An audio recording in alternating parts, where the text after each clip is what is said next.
各位网友，大家好！今天是2025年9月22日，这是今天第一场读报点评节目。昨天晚上多伦多下了一场雨雨后的这个树木那是非常漂亮，鲜绿鲜绿的。那么言归正传这个今天新华社已经讲得非常清晰了。如果你还看不懂的话，还说习近平能够继续干下去那就是你对这个政治问题不是那么敏感，或者讲呢，你没有那么多的时间，像我们这些反贼们闲着没事我们有时间研究你看第一题就看出习近平就是现在在道别了，在善后。习近平向全国广大农民和工作在三农战线上的同志们致以节日的祝贺和诚挚的问候，就像一个人要离开了这个地方了，是吧？像朋友离开你，给你打个招呼，要回去了，要回国了，是不是？我要去南非去了。再见面可能是1年2年以后或者是1个月以后道别。这表明什么？表明上层已经就形成共识了，让习近平下台。虽然他不情愿，但没办法了，他不情愿也得下台。你看这个于朦胧这个案件，现在搞来搞去，一看那又是老人党逼退他。现在挖出很多大瓜也就是于朦胧的背后这些所谓的这经纪人了、制片人了、电视台这些人其实是控制他了，而那些人都是彭丽媛的企业，彭丽媛的外甥是吧？这网上都有非常清晰的一些表述不是咱们随便乱讲。你看杨澜澜这些也是一样据说那是军费我看到今天海外有个自媒体讲说是军方现在施压让把这个钱追回来，但他讲这个数字是1.3万亿，不是2万亿。现在看来这个数字有出入，有夸张，这肯定是真事儿，因为他那是个案件嘛，酒驾的案件，在西方那是非常严重的。我要告诉你，等等等等都表现党内的权力斗争也就人家老人党控制军队，控制了这个情报系统了，人给你施压的。你看刘建超抓出来抓下来被抓，那谁抓的？胡锦涛抓的呗，一般人能动了他，所以他不得不让出权力现在整个新华社人民网在给铺垫，就是辞旧迎新了。那谁呢上来？现在就是一个悬念了那么这一两天还继续炒作，分成2派，一派是说是李强要上来，习近平如愿，习近平高兴另一派就是汪洋、胡春华相比较我认为汪洋更好一点点，胡春华思想有点左那么不管怎么样，人老胡在后边挺着，说不定这是胡春华那当然还有人选中派的这陈吉宁尹力得到军方的全力的支持等等的。下一场给你们详细讲关于内斗的事儿。我告诉你，今天其实中纪委的网站已经告诉你了，你们看中纪委的大标题吧。霸屏的是什么？都是巡视组。巡视组是什么？就是施泰峰和李希两个争夺党政领导权，主要是人事权利人事权利就2项嘛，什么人抓，什么人提拔。你看他罗列了这个国务院系统，你仔细看看吧。等下一场我告诉你怎么看出来的问题我们回到新华社的这个要闻版，丁薛祥出席第5届世界生物圈保护区大会。由于现在习近平要让权，那么现在处于一种2个党中央，他们可能上边达成了共识，就是让这些店小二们大家各司其职。那么丁薛祥是有自己的管辖范围的国务院副总理嘛，今天他到浙江搞这么一个会，也是借机什么的在搞内斗你怎么看出来？大家都知道现在杭州是吧？浙江很多贪官抓了，开始抓习近平的人甚至抓福建的人。今天中纪委有一题待会儿我给你们讲一讲。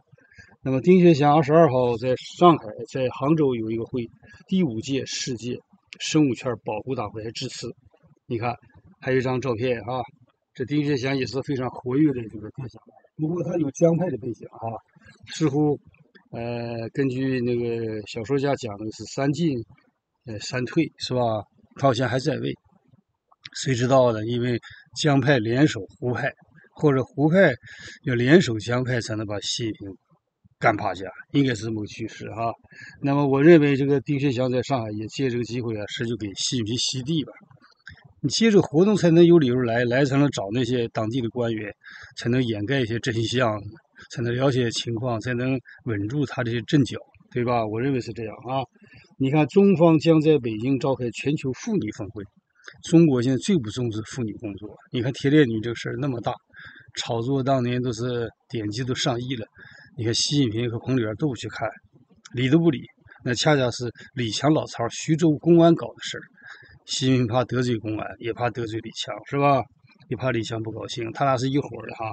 所以他对妇女儿童非常不重视的。还有一个显著的案例，就是两个案例，一个是天津大爆炸，你看叫刘延东区，对不对？这是几天的事儿，也是习近平干的哈。那么呢，这个3年风控叫深圳蓝区，你看这怎么重视妇女工作？然后呢，最大的官就陈以清才是个国务员，连总理、副总理他都不给了。啊，习近平惦记的是让彭丽媛上，结果没上了。军方把这个彭丽媛干掉了，拿掉了他考评委员会主任的职务。啊，这是山东全会的一个重大的一个事件。这个事件导致了现在兵变了1年了，只不过上层在掩盖啊。我要告诉你，你可以看出现在习近平这个势力到现在为止已经是成鸟兽散了，完蛋了。你看他那个江德国。那明显就是指向栗战书了，再往前挖就是车俊、倪虹等人，对不对？我要告诉你，那个有些自媒体真是了不起啊，自由自媒体敢干。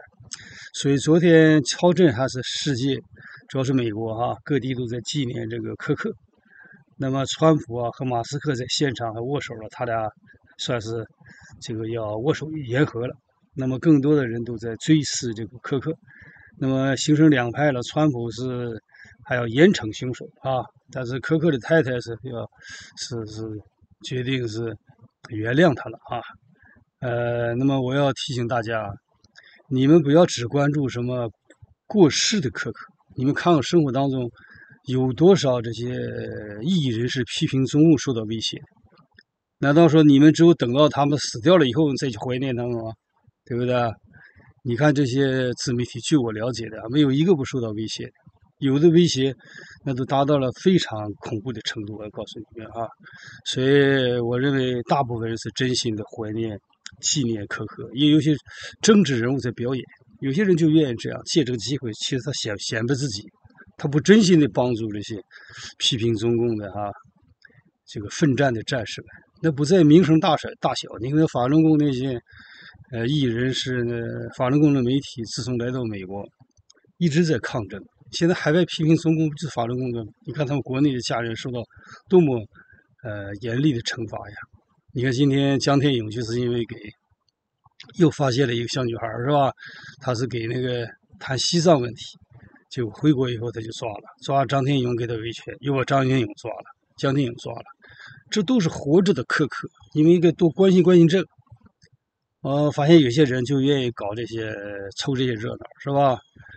我也不是说都是造假，包括外国有一些政要，你们也仔细看，有些人也在那表演。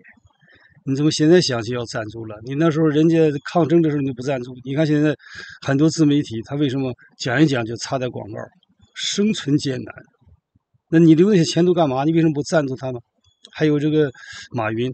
是吧？你在这讲什么？讲了半天，你应该挑明，包括你在内的中国的亿万富豪没有很好的支持反共人士，所以共产党才跟人整你，你知道吧？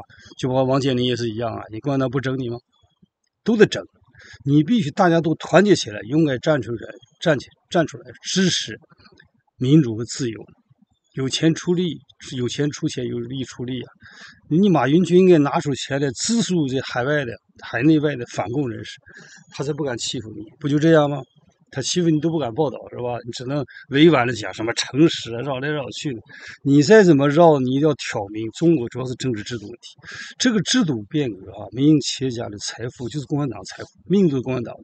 他把你抓，人要关到死，财产全抢光，然后他把那意识形态控制，给你一抹黑。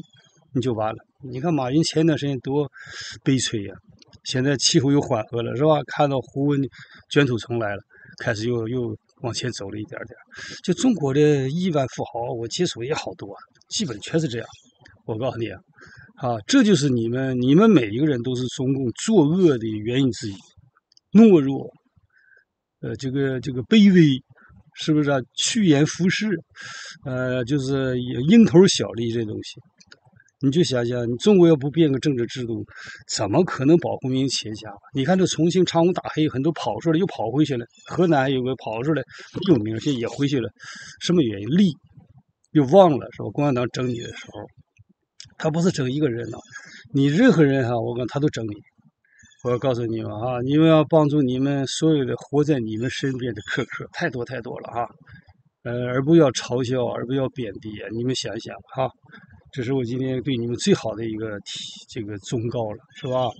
当然，我绝对不是说我是什么什么人物了我就是一个太平凡的人。我要告诉你们，现在生活当中，你看中共这个黑手跨境镇压，在全世界各地打压异议人士，你那手段你都难以想象的。你每个人帮助他们，或者是漠视他们，你都是帮助中共在作恶。我跟你讲。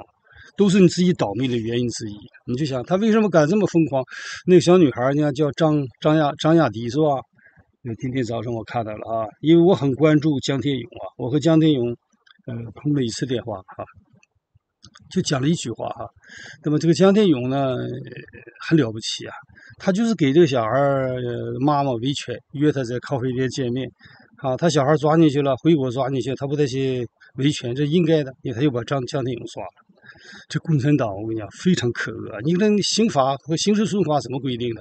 犯罪嫌疑人是可以聘请律师的，但是他做吗？他不做，他抓人就像那个张展也是又进去了马上要判了。那是因为什么？他给张盼成维权，张盼成那小孩已经入狱了3次了。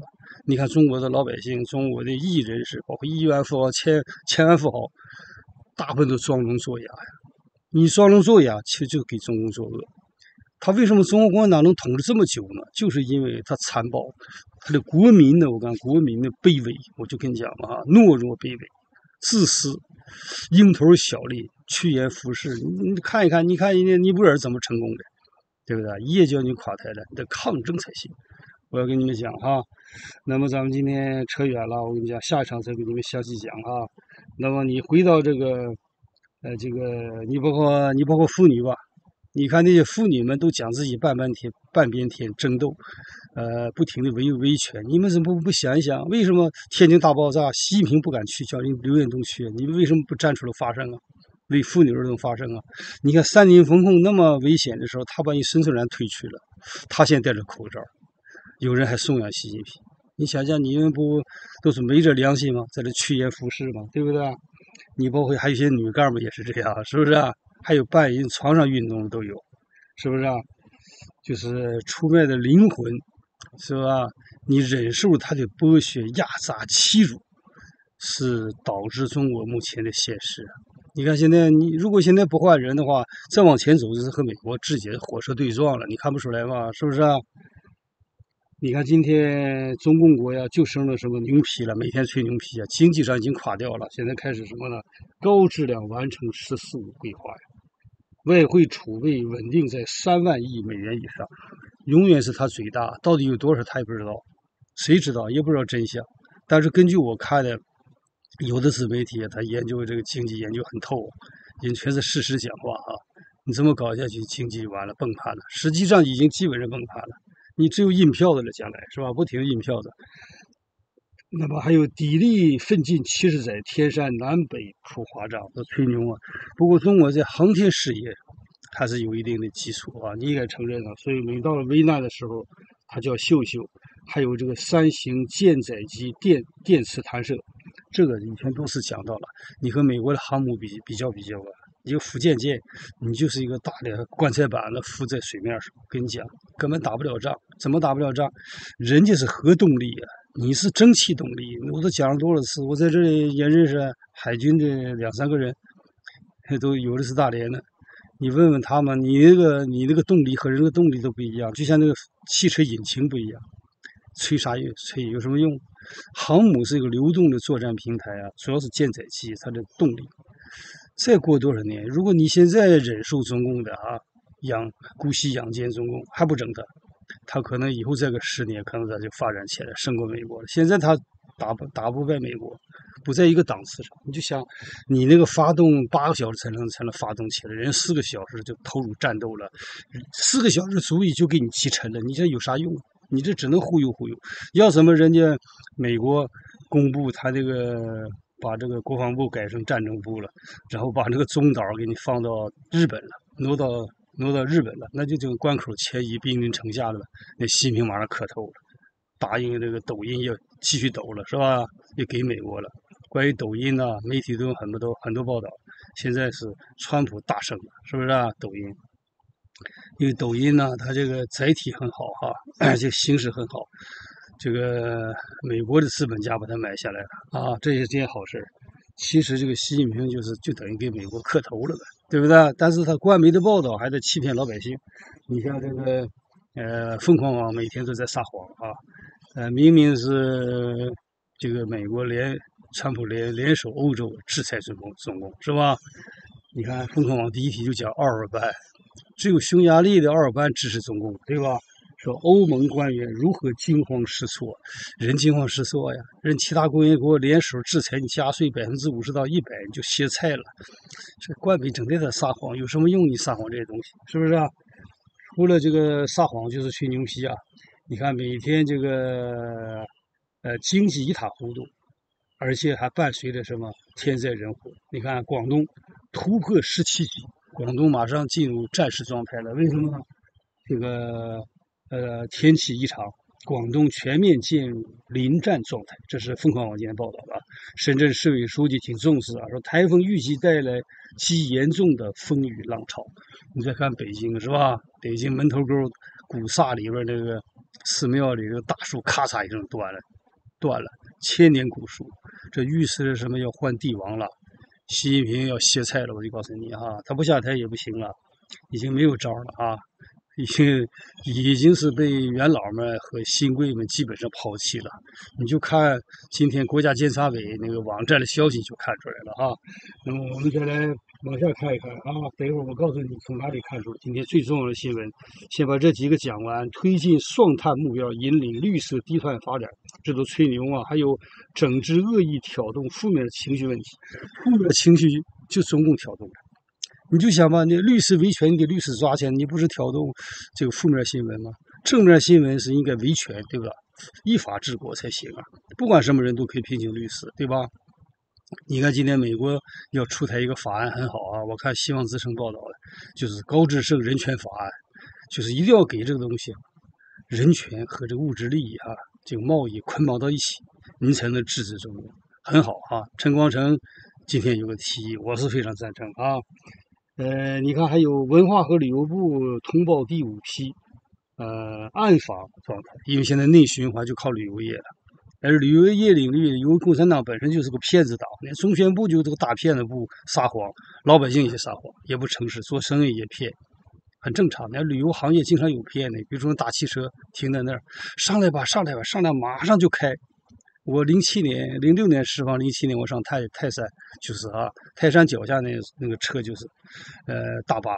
我再挑便宜的上啊，我说上去有事马上走，大叔你上来吧，上来5分钟就出发。等我上去以后，把我先交了钱，不走了，等了40分钟才走，他都不诚实。甚至吃饭的时候呢，这个曲阜孔子的故乡。还翻盘菜单呢，这边看是12块钱，等结账时变14块，翻过来了。叔叔啊，你眼看花了，你看就是14块钱，那咱只有认了呗，对不对？那你咋办？你还是为了一个小菜给你打下来了，就不诚实，就这个很不好你看这里哪有，这里没有我要跟你讲，就这个共产党统治下呀，他把这责任不诚实的责任推到老百姓了，实际上就是榜样作用。你看习近平每天都在讲全过程民主，今天给江天勇抓了给张雅迪这个一个小女孩也抓了，给他安个罪名挺大的什么鼓吹分裂因为我这个名字第一次看到，很多的只要你一批评就抓进去了这都是活着的苛刻，那不都是苛刻吗？你非等像科科那么大的事你才关注啊，是不是啊？你看今天不光是广东啊，各地都有天灾人祸啊。这一次这个台风啊非常厉害，叫花加沙啊，还有这个国药回流药是如何重新流入市场？你看这都是一样的，这总统统治下一片乱象啊，经营里面很多乱象啊。还有你看今天是刚刚看到的啊，刘国中会见马来西亚副总理法蒂拉。刘国中是国务院副总理习远平的铁杆，习近平现在出丑了是吧？现在好多大案都和习近平有关系哈，我终于看明白了。我看了很多自媒体啊，人是看的都有了调阅出来这个工商执照上面的名单哈，你人事纠葛，你比对对接对的就看出来了。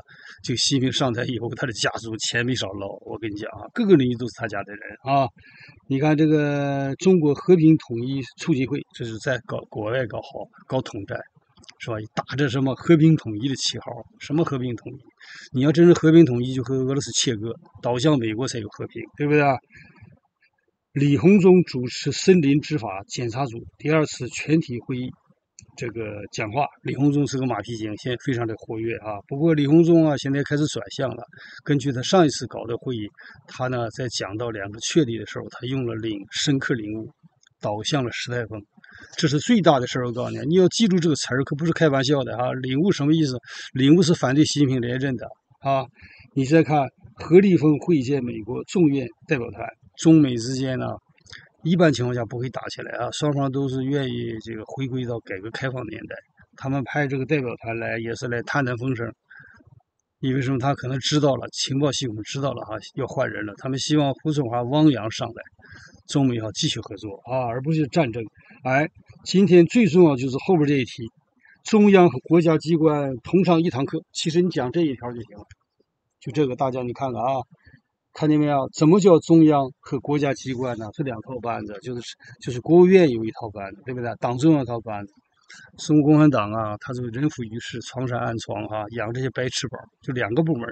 现在2个部门啊，他们各个部门都有什么在2个确立问题上，就是习近平干不干这个问题上产生分歧了。所以今天这条消息是最重要，你们看看他怎么讲的，就证明上面开始统一思想，让习近平下来换人了啊！你看，你们看今天这个这篇文章内容啊，我给你今天很清晰啊，你们看啊，你看深刻领悟2个确立，坚决做到2个维护，看见没有？他们还是搞一党执政，这是没有分歧的啊。因为国务院系统有支持习近平的人，也有支持什么胡春华的人、胡锦涛的人，党的系统也是这样。所以今天这个意思什么意义？开始他们统一，上面开会统一了，你们要认同什么换人？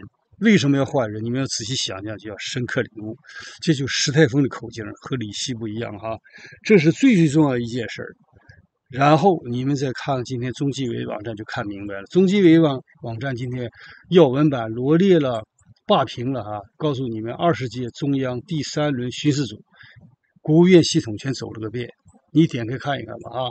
发改委由于他是郑山杰现在负责吧，是吧？你看他怎么表述的？我给你点开你就知道了啊，他是支持习近平的，他已经声明了哈。这是今天最重要就这个了啊！你们看这个就是习近平占了多少票？好像在国务院系统，习近平占的票不少，你必须承认哈，因为他的文章特别长哈，你要找到。它其中有一个关于2个确立、2个维护的表述，其实就这一段内容是最有意思的哈，让你看出什么呢？有多少人支持习近平继续干，有多少人希望他下来换成胡春华或者其他人啊？你们再找一找吧，因为他每一篇文章都洋洋万言呢，他是个总结哈。我今天早上看了一眼，我没有记错，我记忆力还是比较好的哈，就是发改委这里边是支持习近平的。叫忠诚拥护2个确立啊，但是呢，你看下一个，在这个商务部啊，刚才在这个咱们先看财政部吧啊，第2是财政部，就财政部里边是什么呢？今天早上我看的时候呢，对，财政部也是习近平这一套，看到没有？习近平第1、第2都是拥护习近平，你看啊。刚才讲发改委是这样拥护他，对吧？那么财政部党组坚定拥护两个确立，看见没有？他们内部肯定是已经挑明了，否则不是这个表述哈。这是今天很大的一件事啊。然后我不给你全部点开，太长了哈。我点开商务部，你们注意看嘛，商务部是反西的，李成钢占上风啊。为什么能换李成钢？可这就有原因哈。就温家宝提的，你看，深刻领悟两个确立的决定性意义，看见没有？然后你每个都看一看，你数一数。我今天早上好像，国务院系统由于李强起的作用，这个所以他大部分是支持习近平的，这就是现在胡锦涛面临的困局啊。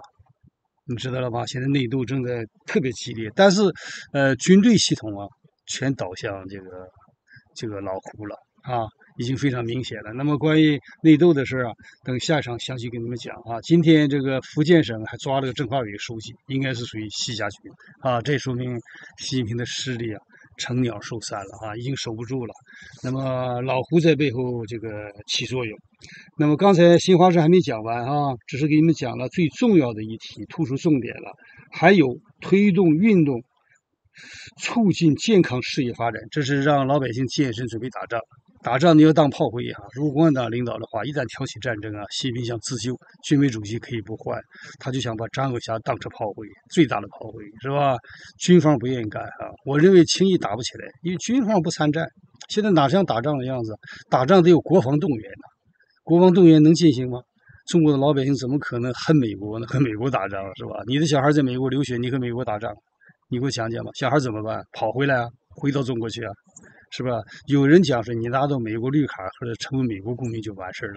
等到那一天你要赞成共产党的话，美国也对你采取措施。你现在没看出二大爷这个方舟子这个事儿越整越热吗？你以为他不给你赶出去啊？加拿大也是一样。啊，都是一样的。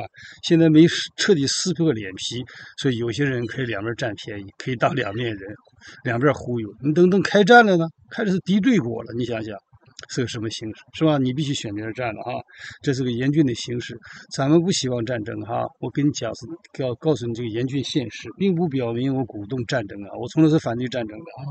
你看我的名字就看出我爸爸是抗战老兵，我爸爸是抗美援朝老兵哈。起这个名字就维护和平哈。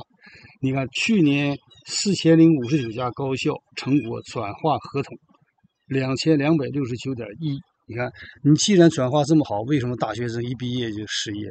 为什么博士、硕士还卖外卖呢？你根本就自相矛盾的是，好多都是虚假报道哈！你千万不要听共产党的撒谎。共产党，你说共产党真是一屁俩谎，天天在撒谎，哪一天不撒谎吧？还有25年国庆档电影片单告，电影片单发布，啊，这是什么洗脑？只有他可以拍电影，老百姓你想自己电影制片厂，他抓你，由于他独家经营，他就宣传所谓的正能量，就讲共产党怎么好。你就像那于朦胧这个案子啊，你只要是和他观点不一样，就是造谣，你看见没有？是不是啊？其实于朦胧这个案子越挖越深哈，揪出很多的幕后大佬，这和内斗有关啊。还有这个又抓了一个天津的一个政协副主席其实不，他这个案子还不典型，最典型的今天早上我看的是福建省一个政法委书记抓的，那一定是习近平老巢的啊。越来越多的反腐败的矛头指向了习家军，这说明习近平大势已去了啊。接着你等看吧，如果习近平下去了，胡春华当了总书记，这个我预示未来5到10年也是反腐败，就王小红就跑不掉啊。如果是汪洋，这个很难讲，因为汪洋这个人呢不太整人啊，比较宽容。应该要叫我的观点，让汪洋上好一点啊！我不主张整天搞阶级斗争这一套，能够宽恕的宽恕，能够包容的包容。未来社会是应该走向和解，问题是怎么和解，对不对？今天万维网呢有好多的消息啊，都非常好。你比如说中欧班列被迫停运，1万多货柜滞留，北京慌了，这怎么回事？因为中国那个欧洲班列轰了，每天就往外发东西发货，要经过波兰。波兰现在和白俄罗斯闹矛盾呢，就把关给你封了，说中国慌了。你看你只有把物质利益和老公捆绑到一起，和人权捆绑到一起，他才能着急。所以这一次这个高志胜估计要找到了，他真要出台一个高志胜法案，是吧？你看当年王军涛、魏京生怎么来的？那不就是关税和这个贸易和人权挂钩吗？就这事儿很厉害，最好是一年审视一次，一个月审一次。你放人，我就给你给你的小利益吊着你，说像鱼一样吊着你，然后促进中国的变化啊。还有好多新闻，等下一场回来啊。还有一个贵州习水县的突发事件，这就是食品安全问题。昨天刚讲到习水搞这个喜酒，领导干部谁也不敢公开报道露面，是吧？因为他看习近平不一定能守得住啊，他怕押宝押错了，站队站出来一整个，这都是重要的政治信号哈。好，谢谢，再见。